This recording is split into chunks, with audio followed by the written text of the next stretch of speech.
An ordinary shift for a police officer. It started out as nothing. It was innocuous. It was a little crime. Can quickly take an extraordinary turn.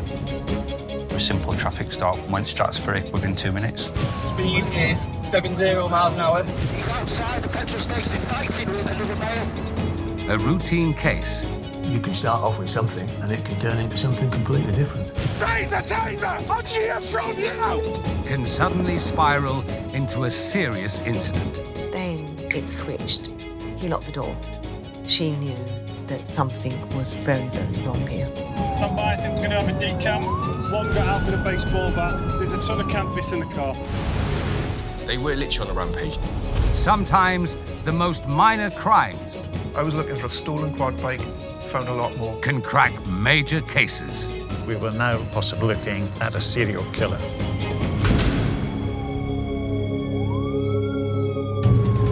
Today on Big Little Crimes, a routine call-out This looks like it's a tragic accident. takes a sinister turn. This was a cold, calculated murder, and probably one of the worst murders I've dealt with. A dodgy gambler reveals links to major organised crime. We were dealing with something a lot bigger here, and this was just the tip of the iceberg. But first, a regular check on a speeding motorbike takes an extraordinary twist when police give chase. Is a left, left, left. Come here now! On your front, on the floor, hands behind your back.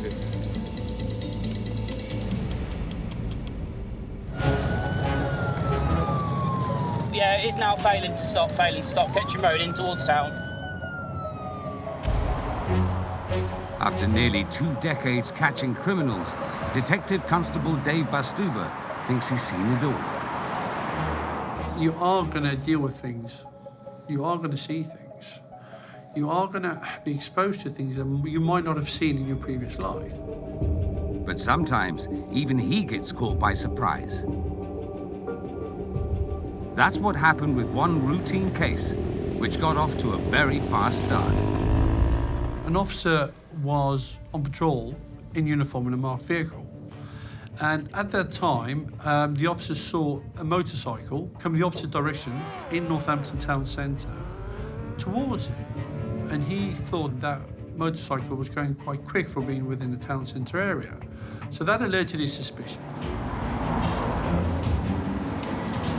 In the UK, speeding offences are the most common vehicle crime the police have to deal with. The officer takes the usual action of following the motorbike to see what it's up to. The rider picks up pace, and the officer knows what to do next. He took the number plate, those digits and letters, and he put them from a police national computer to establish what kind of vehicle it should be, who the owner is, or does it have insurance.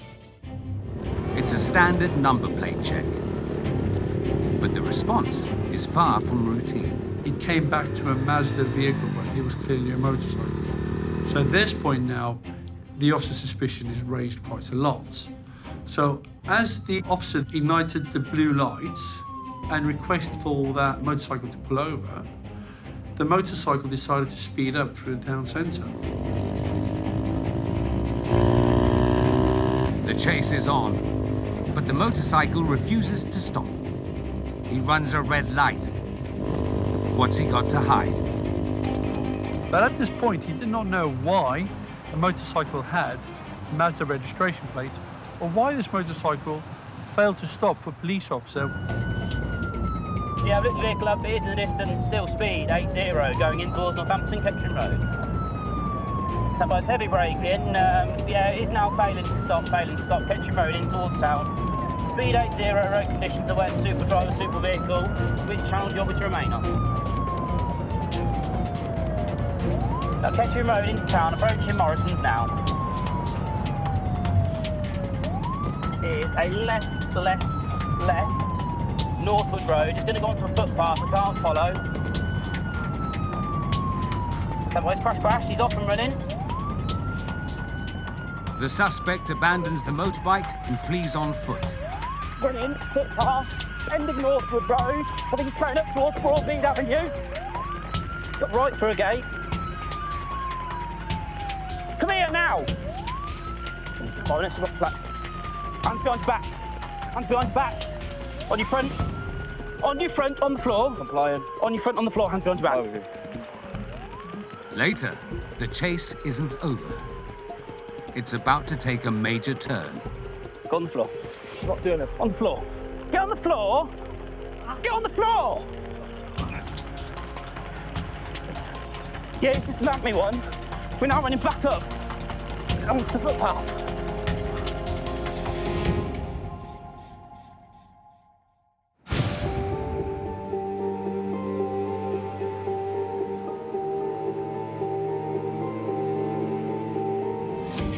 Our next case today begins on the tail of a suspicious gambler and follows a trail of cash linked to a major crime network.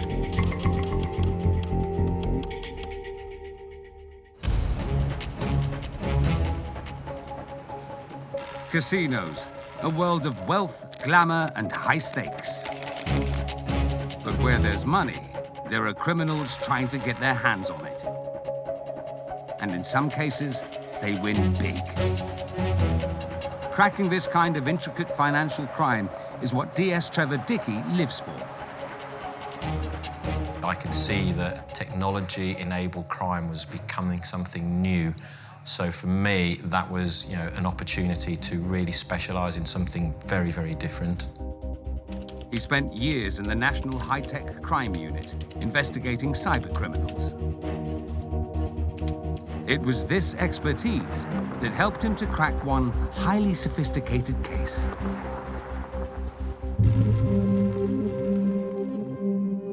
And it all starts when a woman walks into a central London casino. The lady just appeared to be like any other, person attending the casino, generally well turned out, to give that air of, success, that she had money. Although she looks the part, casino security quickly noticed something out of the ordinary. The lady concerned came into the casino, cashed out £1,000 of chips using a bank card. She then moved from table to table. It didn't appear to be really gambling. Security do a trawl of CCTV footage and spot the woman doing the same thing, time and time again. When they started to look at her previous visits, they became suspicious because the names and the cards were changing. And so that was a real red flag for them. She's using dozens of different bank cards, all in different names. Something doesn't add up. When the casino alerts police, the case is passed on to Trevor's cyber team. His first instinct is that he already knows what she's up to.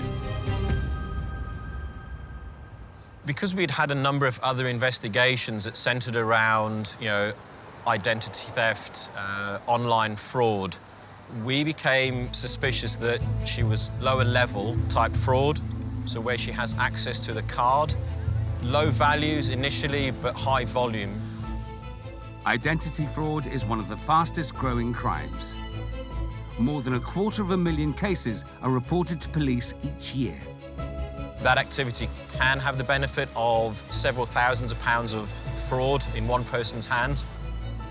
Trevor heads to the casino in search of solid evidence to back up his suspicions. Decision was made to go back to the casino and work with the security staff, revisit some of the CCTV and establish, was there a timeline, a pattern of when she would attend. Trevor believes the woman could be using the casino to draw out money from different accounts and turn it into cash. But where is the money coming from? He notices the cards are all from the same bank. Criminals are very, very quick at picking up on opportunities.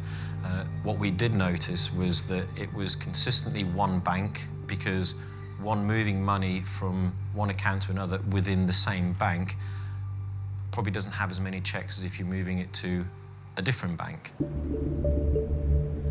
Trevor's hunch is that there's a good reason why this high street bank has been chosen. This particular bank, from a business perspective, was also being very proactive in getting people from within Europe who were coming to work in the UK to really just make it easier for them to be able to open accounts. It's the first clue that this little crime might be something much bigger. Trevor needs to figure out how the woman's getting her hands on the money, and if she's part of a larger criminal network. We made a sort of a tactical decision that we would conduct proactive surveillance at the casino to see if we could then, one, follow her activity in the casino to try and get a better idea of what she was doing, but also to track her movements once she had left the casino to establish connections to any other people. You know, is there somebody waiting for her? Trevor and his team set up at the casino and watch the woman's every move. Casinos do have good CCTV coverage, so you're able to follow somebody's movements pretty well just from the CCTV in a control room without actually having to have officers, you know, in the casino pretending, because there is always the risk that, you know, their activity draws the attention. He observes her taking out £1,000 each night, having a little flutter, and then cashing in most of the chips.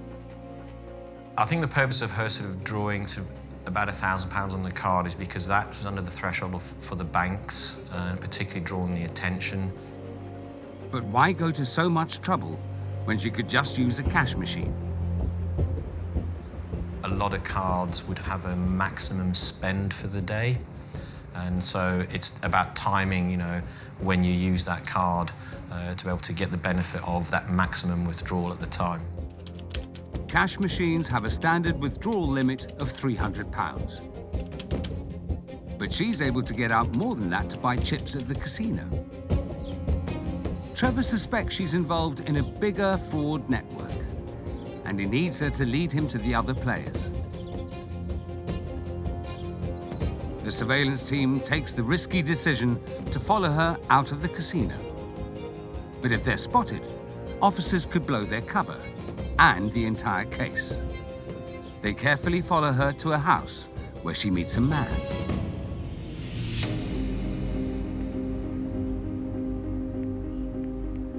We conducted further surveillance on the premises because, again, we wanted to build up a picture of people, you know, coming and going to see was there more to it, you know, really what her involvement was. Trevor's team spend days staking out the property. They realize the suspect lives there with the mystery man. But what's their relationship? And is he even connected to this crime? Meanwhile, other officers are examining the woman's bank accounts. And they found something that just doesn't add up. There was a very high frequency of money transfers coming into particularly the accounts that she had used, the one that she controlled mainly. It started to give us names of other people that we thought, okay, this is perhaps a bigger network. Finding these other names in the suspect's account is a huge leap forward. It's the first piece of solid evidence that she's not working alone. What we started to establish was that a lot of these accounts were being opened with fake identities or false passports. We started to see the same individual's photograph. This is now much more than a woman behaving unusually at a London casino. What Trevor notices next transforms the investigation far beyond the capital. And one of the patterns we saw in relation to the identity documents, i.e. the passports, is that they were from a variation of countries, but predominantly from, you know, Eastern Europe. This is fraud on a massive scale, with links to global organized crime. Actually, we've got a lot more going on here. We knew that they were involved in far bigger criminality, and the potential harm of what they were doing is way more, you know, significant. Later, as the true scale of this major case unfolds, This woman was running a money laundering network. The net closes in on an international criminal gang. She controlled a significant number of money mules.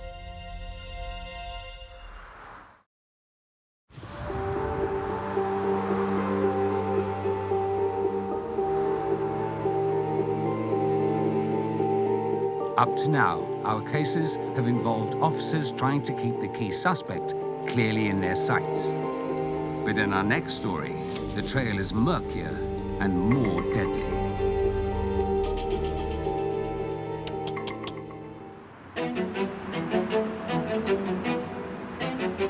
Detective Chief Inspector Steve Whitaker always had to be at the top of his game. I was a senior investigating officer in charge of homicides who dealt with everything really from manslaughter, murder, kidnaps, all the serious high-end crime that was involved in it. Wanted people to be sent to prison who deserved to be sent to prison. That dogged determination proved crucial in one of the biggest cases of Steve's career. And it all began one very ordinary match day weekend. There was a big football match in Sheffield between Sheffield United and Manchester City. This was an FA Cup 5th round game. There's a report of a car accident near Sheffield United's football stadium, Bramall Lane. You've got a lot of traffic, be that foot traffic, vehicle traffic, and you've got quite a lot of police officers in that area and lots of members of public all attending a game. The roads are packed, so the incident isn't all that surprising. Police would have got to that first, they would have wondered what was happening, and probably at first thinking, well, this looks like it's a tragic accident. It's a routine call-out. Police don't suspect a crime, but they soon make a shocking discovery. I think the best way to describe it was quite chaotic. There was a vehicle, there was nobody in it, which is unusual, and there was a person dead, actually trapped under the front wheels of that vehicle. So quite an horrific sight for officers to attend. Is it an accident? It could be. We can't discount that. Has a person decided to kill themselves by jumping out into the road and they want to get run over, they want to end their life? You can't discount that. Or is there something actually more sinister afoot? Police secure the potential crime scene. And it isn't long before they discover a set of tyre marks. They search the abandoned car for clues. There's some real sinister items found within the car, which was a knife, very similar to this, a bandana used to disguise your face, and a discarded, left by mistake, mobile phone. There was also 2 axes, a balaclava, and some petrol. Things were unravelling quite quickly. What started as an ordinary traffic accident has taken an extraordinary turn.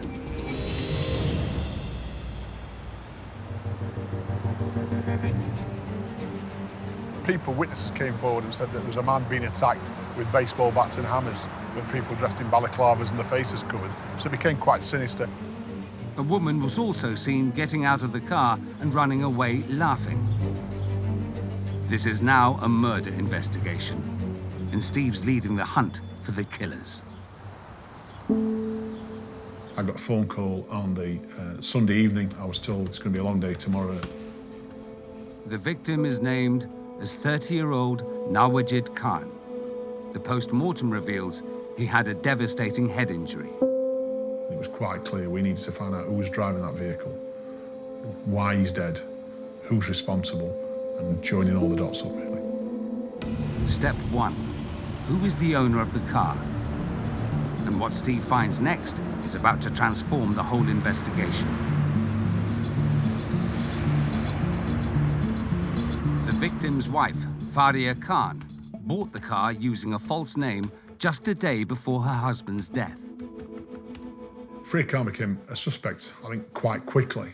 Attempts were made to notify her, as we would expect. You're going to notify the next of kin that a person's been killed or died in a road traffic accident or been murdered.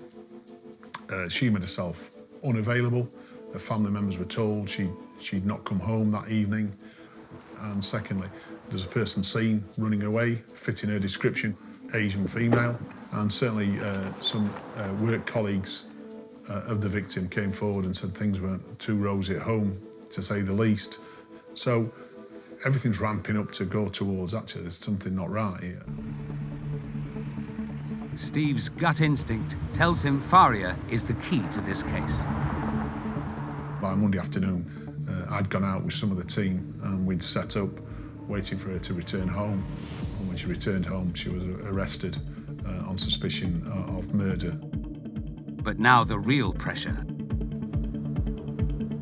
With only 24 hours to question Faria, Steve needs to gain enough evidence or she'll be released without charge. So she was interviewed and decided to make no comment to quite a few questions put to her. Well, you can draw your own conclusions from why somebody would make no comment. The clock's ticking. Steve needs more evidence. We found a mobile phone in the back of that car, so we sent that off to be examined to look at who you were texting on that phone, incoming and outgoing phone calls, and where that phone had been through interrogation, through masts, etc., where that phone had been prior to the murder. It was quite clear then that we had found out there was somebody else cleaning that car and we'd got somebody else's name. That mobile phone turned out to be a mobile phone of a very close friend of Faria Khan's. The phone belongs to her best friend, Neelam Kauser. Steve immediately brings her in for interview. Neelam Kauser told us a great deal, really. I've never been in trouble with the police before, so I think down to her naivety and down to thinking, actually, I can push this away from myself. She told us that she was friends with Faria Khan. Faria Khan had befriended her. Faria Khan, she said, was with a guy that had not got very Western ideas. Faria Khan was really Westernised. But what she reveals next is about to transform the investigation. Faria Khan had started seeing somebody and she wanted him out the way. And that out the way means she wanted him dead. Later, Steve's determination to crack the case uncovers the truth about the victim's brutal murder. He was getting away. He was managing to fight his way. And she, I think, just lost the plot and decided to kill him.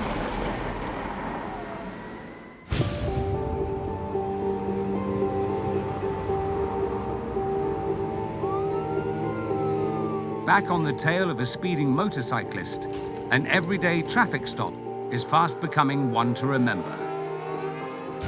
Somebody's crash, he's off and running.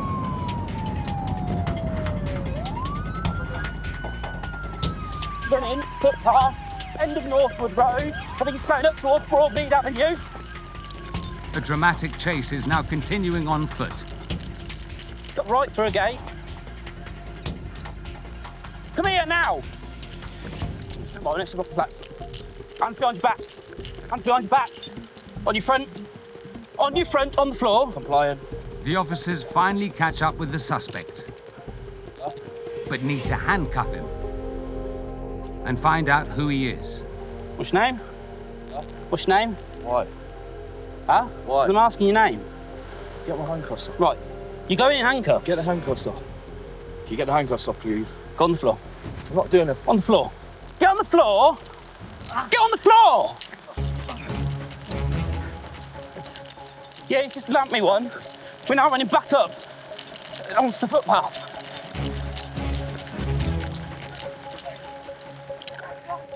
Up towards Broadmead Avenue, Northwood Road. He's running still at the footpath. The officer desperately needs backup to help catch him.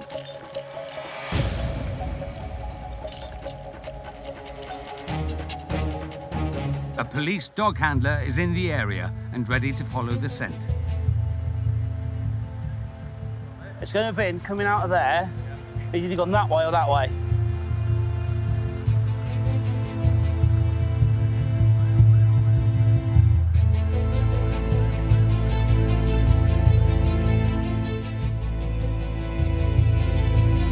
There's no sign of him.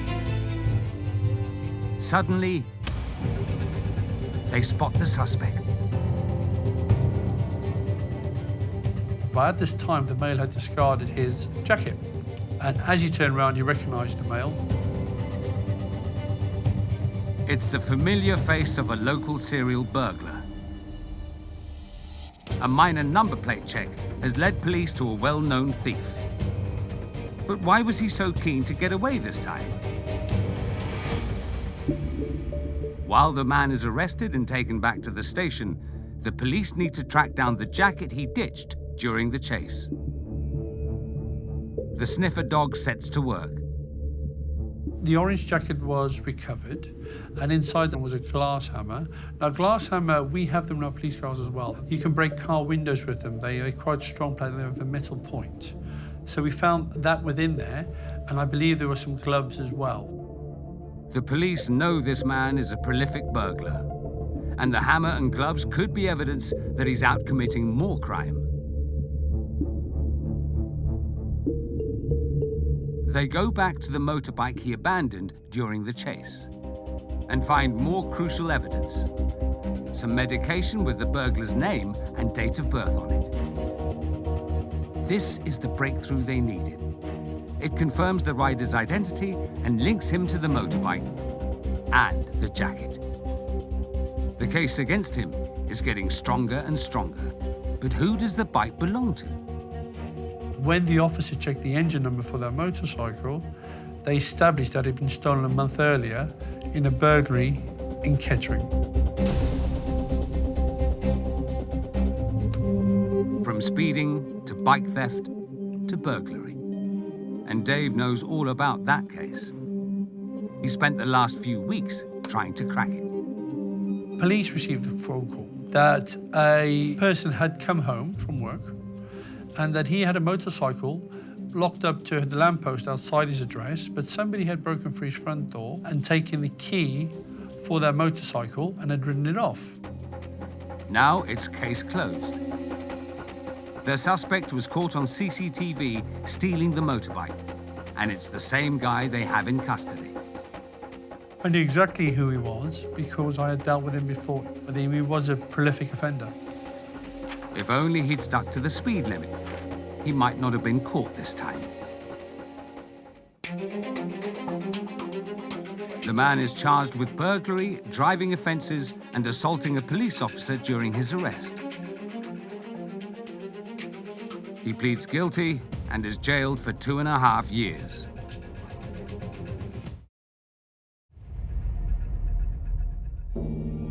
I was happy for the victim because at that time, when we found the motorcycle, we could obviously return that to the victim. And it also brings closure to him.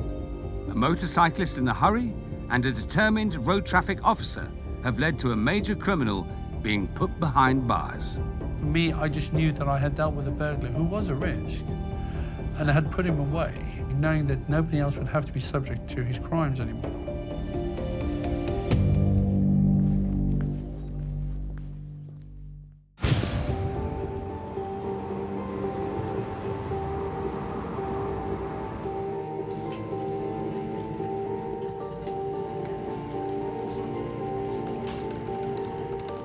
Back in London, a small case of a suspicious gambler has exposed a big money laundering network.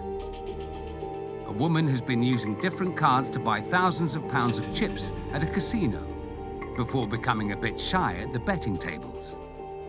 Her activity of, drawing on the card, so effectively cashing perhaps, say, £1,000 worth of chips, was a consistent pattern.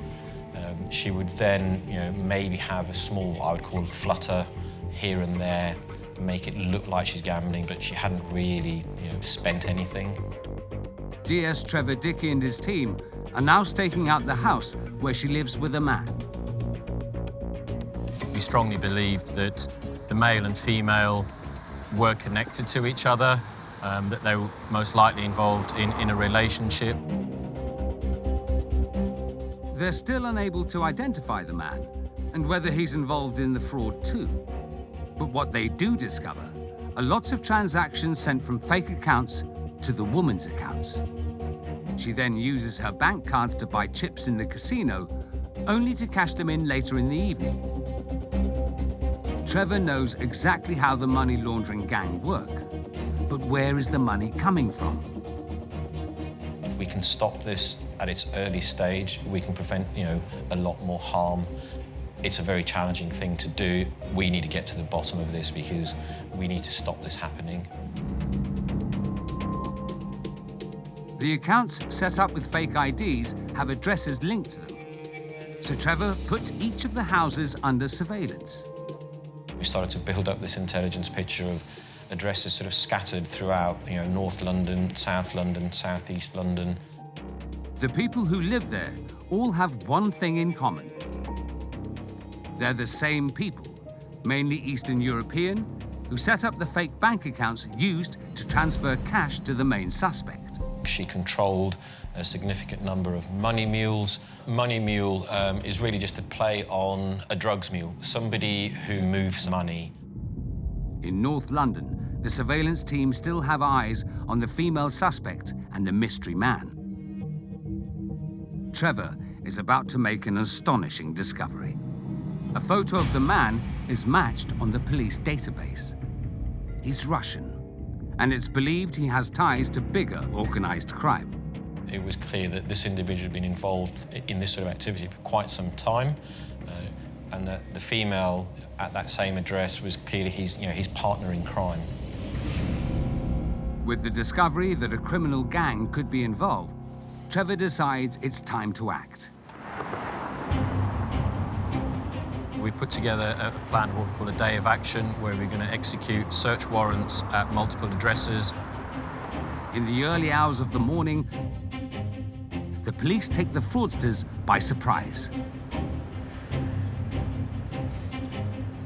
I remained in our command centre, coordinating those arrests and coordinate where to take those particular individuals to relevant police stations, to also make sure that there was no ability for them to come into contact with each other. The man and woman are arrested, along with other members of the scam. Police find a treasure trove of dodgy paperwork, fake IDs, and large bundles of cash. This is a long way from one casino customer acting oddly. But how it all fits together is still unclear to Trevor, and no one will talk. So after the first round of interviews, our subjects were released under investigation. Again, bear in mind, these people are foreign nationals, probably new to our sort of system. That then gave us a period of time to analyse the materials that we'd seized at the addresses, so to build up our evidential package. Shockingly, the seized evidence shows the money going into the woman's accounts is from an online scamming scheme. This is a money laundering operation, but it's connected to a technology-enabled crime, which was phishing. Victims are sent an online phishing link claiming to be from a trusted organisation, and which tricks them into providing their bank details, or worse, directly giving money. This money then goes into the fake accounts and is transferred to the woman who takes the cash out in casinos. The money is used to fund organised crime. We certainly knew, as investigators, that there was a much bigger picture, and that this was really a global phenomenon, and they were just a small part of it. We were dealing with something a lot bigger here, a lot more criminality involved, and that perhaps this was just the tip of the iceberg. The man with links to bigger organised crime seems to be the brains behind the money scams. Our impression of him was that he was very much the technical expertise. He was actively involved in setting up phishing pages to lure people in to, one, voluntarily provide their bank accounts, but also for creating the recruitment pages to lure people in to be money mules. Trevor and the team have taken down a criminal enterprise worth hundreds of thousands of pounds. The gang all plead guilty to money laundering. Our subjects, were sentenced to prison terms ranging from as little as 6 months to a maximum of 3 years. The woman cashing out at the casino got a 3-year suspended prison sentence. What started with a small piece of intelligence about a lone gambler has led to the dismantling of a global money laundering network.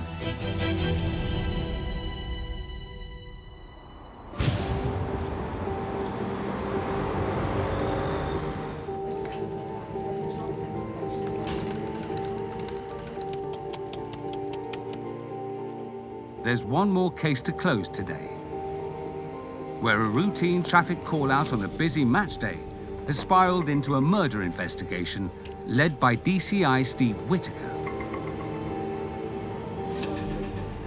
This certainly wasn't a tragic accident. There's certainly something more sinister to this than met the eye. The victim was attacked by a group of men before being run over by his wife, Faria. She's now in custody, accused of murder, along with her best friend, Neelam. But the hunt for the rest of the gang continues. While Faria still refuses to cooperate, Neelam reveals to Steve that Faria did recruit the men to attack her husband. What she told us became quite sinister, really, that she had recruited some friends, and the intention that day was to give him a bit of a good hiding. She played that down. She thought they were just going to give him a bit of a smack to stay away from her. Neelam denies they were hired to kill him. But when Steve examines messages on her phone, he finds a very different story. It was quite clear through the phone that it was far more sinister than that. There was days and days and weeks of text messages between Faria's phone and Neelam Cowser's phone. And obviously we got Neelam Cowser's phones. There's a real sinister one that said on the morning of the murder itself, "We need to do it today, it's on." The texts show that Faria offered the men money to kill her husband. If it wasn't so serious, it'd be laughable, to a tune of £200 to assist in killing her husband. I think if it's £200,000 or £200, you know, what price in a man's life, but £200 makes it the added insult for me that anybody would think that actually that's the price of a man's life. The messages are the turning point Steve needs in this fast-moving case. There was then some further evidence on there of Faria Khan saying it was quite clear that Faria Khan and some of the associates were actually watching the movements of Nawajid. He was being followed. So this wasn't a spur of the moment. This was a pre-planned attack, and a pre-planned attack that led to the death of Nawajid. The text messages are not the only compelling evidence against the victim's wife. We recovered a knife block from Faria Khan's house, and the knife block contained 5 knives with 1 knife missing, and that knife was in the car at the time. What started as a report of an ordinary car accident is now a case of cold-blooded murder. And Steve is slowly piecing together what happened.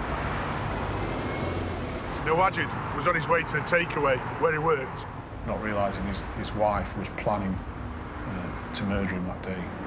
Unfortunately, he didn't make it. Faria drove the group of men close to the takeaway, ready to attack and kidnap her husband. The car pulled up. The 4 lads got out the car and set about Nawajid Khan.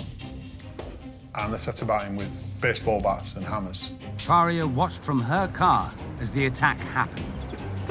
It was clear then that this was going wrong. He was getting away. He was managing to fight his way. But he didn't escape, because his wife took matters into her own hands and brutally ran him over.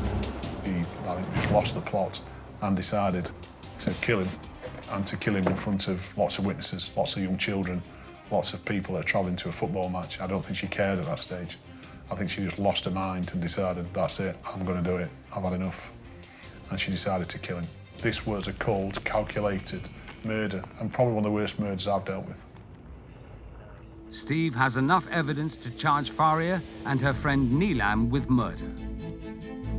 Unfortunately, for the investigation, the job doesn't stop there.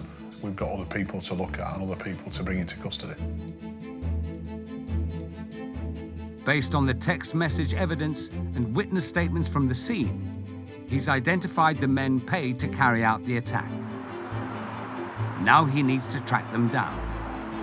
We needed to find out where they lived. We needed to arrest them, and arrest them as quickly as we could, because the longer it went on, the more chance there was that we were going to be losing evidence. The men are soon found and brought in for questioning. They admit to being there but deny planning to kill the victim.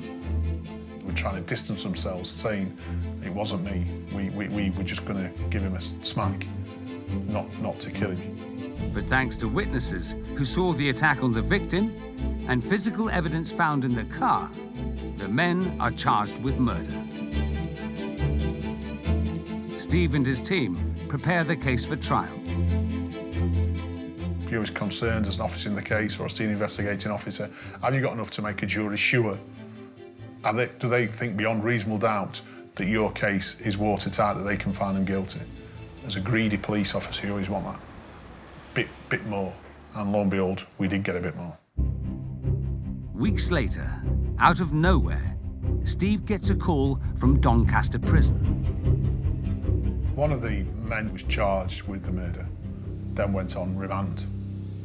And whilst remanded in custody, he decided then to speak to his cellmate. He was in prison. Cellmate didn't know.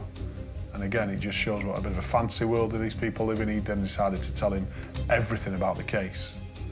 The cellmate then, luckily for us, came forward and he spoke to us in the investigation and told us exactly what had been said.